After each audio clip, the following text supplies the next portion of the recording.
Olá moçada, tudo bem? Como é que vai?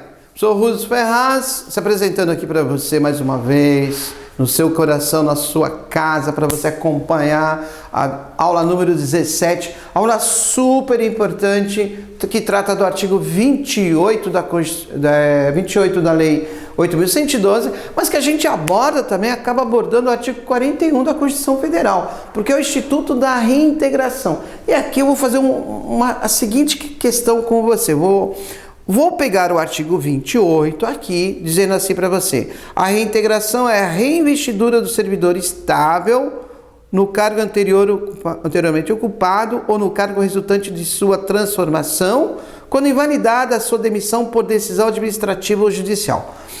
Quero primeiro te chamar a atenção para que você faça, não esqueça, e vamos ler, no primeiro momento, o artigo 41 da Constituição Federal de 88, onde nós vamos estudar o Instituto da Reintegração.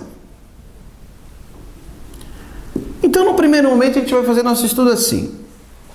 Voltamos para a nossa matéria e vamos abordar o artigo 41 da Constituição Federal, onde o artigo 41 da Constituição Federal, no seu parágrafo 2º, vai dizer a seguinte informação: invalidada por sentença judicial a demissão do servidor estável. Então, quero que você grife no artigo 41, dê pause aí no seu professor.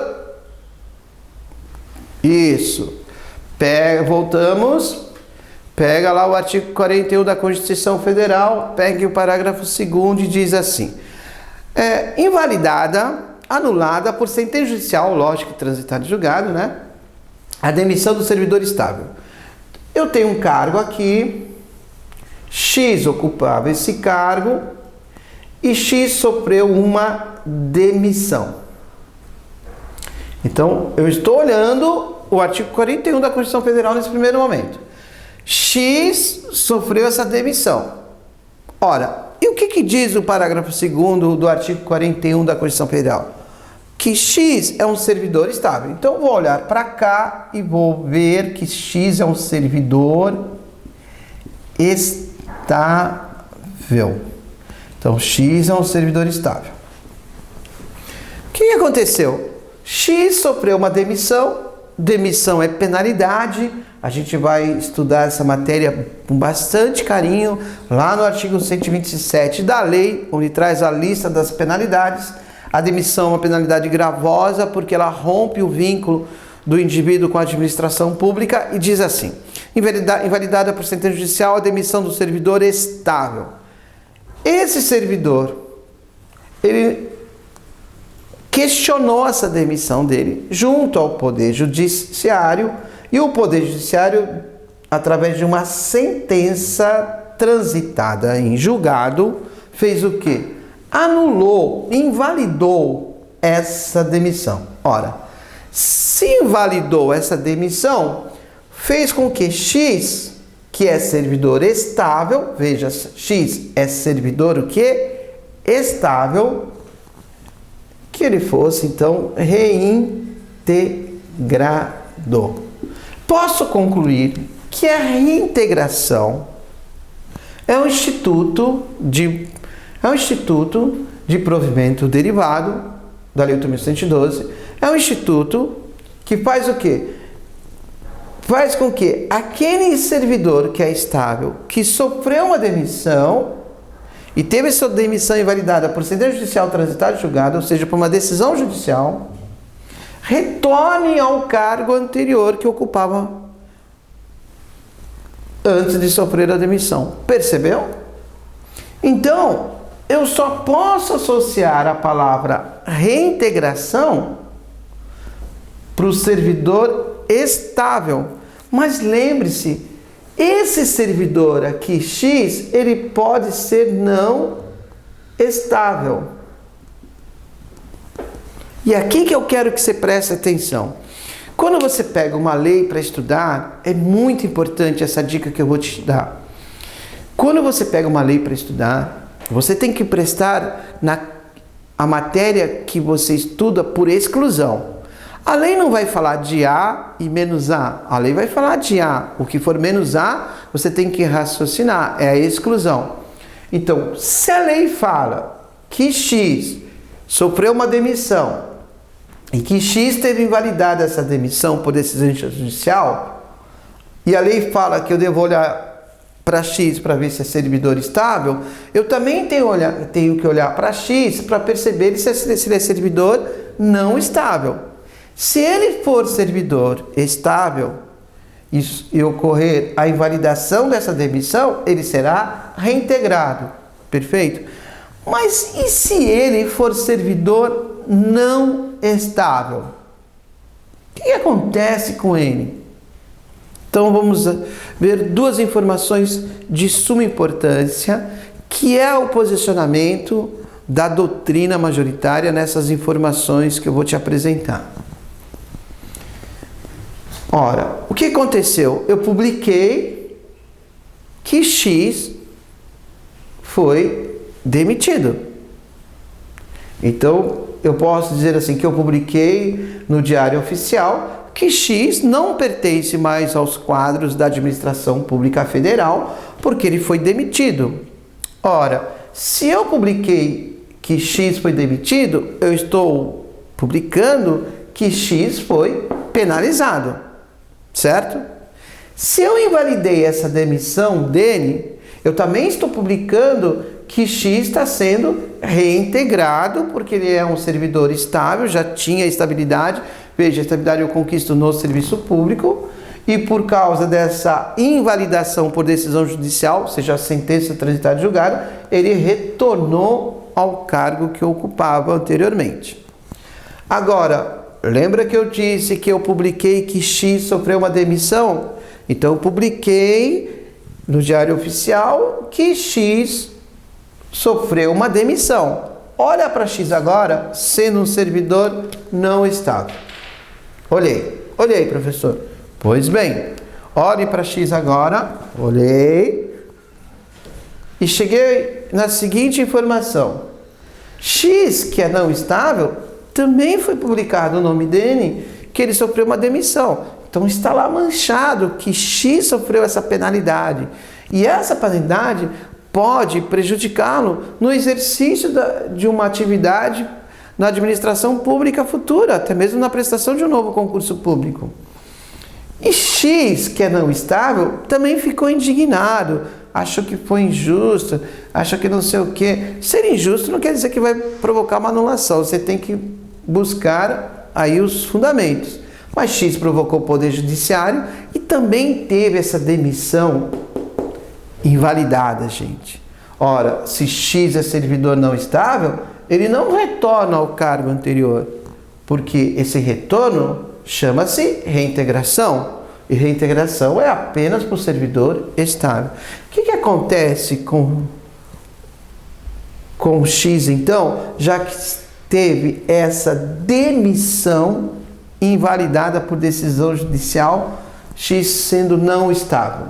Bom, lembre-se que eu publiquei no Diário Oficial que X foi demitido. Agora eu publico no Diário Oficial que aquele ato de demissão foi anulado por decisão judicial transitada e julgado por uma sentença e que X, na verdade foi exonerado. Nossa, professor, qual que é a vantagem? A vantagem de eu ter publicado meu nome ser um servidor não estável, ser exonerado, é que exoneração não é penalidade.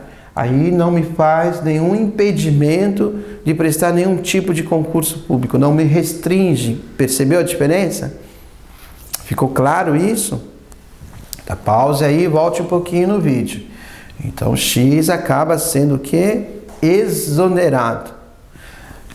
Em um segundo momento, gente, e aqui é mais interessante porque não é todo profissional que acaba falando isso aqui, alguns autores inclusive trazem algumas informações diferentes, mas Qual é a segunda informação que eu quero colocar para você? Imagina que X estava trabalhando, certo? E ele foi trabalhando, e ele ficou aqui, ó, 1 ano e 8 meses trabalhando. Tá? Quando ele sofreu a demissão. Percebeu? Então ele sofreu a demissão aqui, depois de 1 ano e 8 meses. Aí ele entrou no Poder Judiciário para questionar essa demissão. Continua o processo. Sabe que demora um pouquinho, né? Demora um pouquinho. Vou exagerar aqui. Vamos supor que essa parte do processo saiu a decisão aqui, mas levou 3 anos. Certo?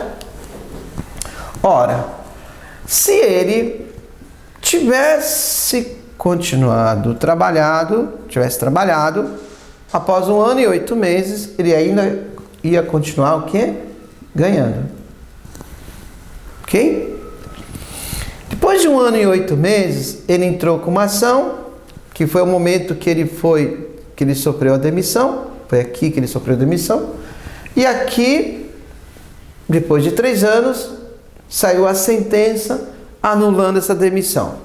Então, se publica no Diário Oficial que esse ato de demissão foi invalidado ou anulado e que o ato, na verdade, chama-se exoneração.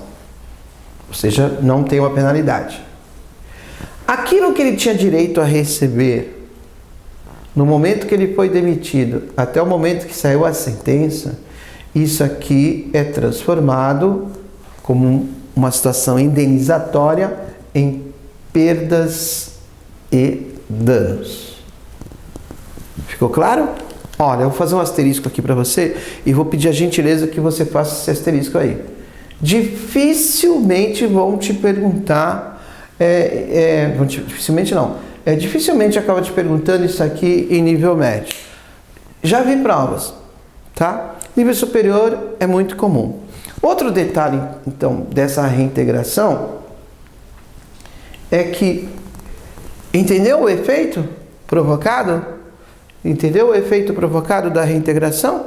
Então, a reintegração, gente, ela vai causar isso, mas ela está ligada ao servidor público estável.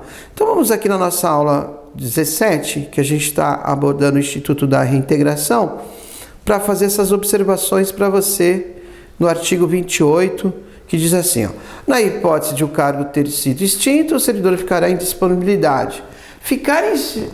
Se ele for reintegrado e o cargo não existe mais, ele vai ficar em disponibilidade. Veja, eu não vou colocá-lo como excedente, percebeu? Cuidado, eu devo observar o artigo 30 e o artigo...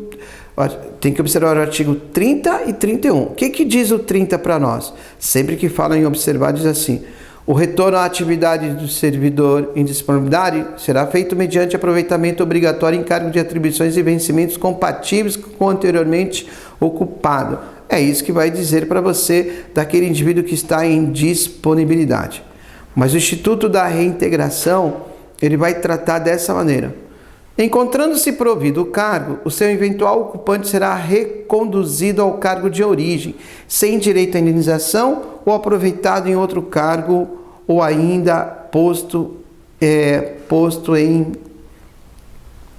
disponibilidade, que é o Instituto da Recondução, que a gente vai tratar especificamente na nossa aula 18, lá no artigo 29, certo? Vou fazer uma questãozinha aqui falando do Instituto da Reintegração. Aconselho você ler o Instituto da Reintegração, porque é um instituto constitucional, lá no artigo 41 da Constituição Federal, parágrafo 2º, comecinho do parágrafo 2º, que trata da matéria.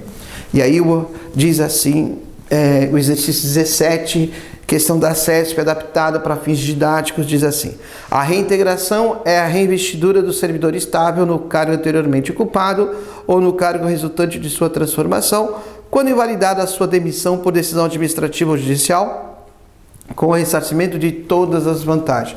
Ressarcimento de todas as vantagens. Correto.